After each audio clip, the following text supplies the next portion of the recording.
Vashi toll नाक्यावर मोठ्या संख्येने मराठा समाज दाखल झालेला आहे। वाशी टोल नाक्यावर मराठा समाजाच्या नेत्यांचा जल्लोष सुरू आहे। आता मुंबईत जायचं, या सरकारचं करायचं काय, अशा प्रकारच्या घोषणा मराठा समाजाचे कार्यकर्ते या ठिकाणी देत असल्याचं दिसतंय।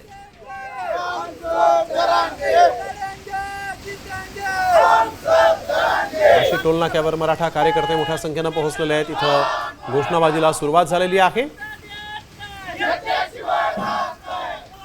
आज जरांगे मुंबईत दाखल होणार आहेत। उद्यापासून मुंबईमध्ये आंदोलनाला सुरुवात होणार आहे आणि आत्ताच वाशी टोल नाक्यावर मराठा समाजाचे कार्यकर्ते घोषणा द्यायला सुरुवात झाली।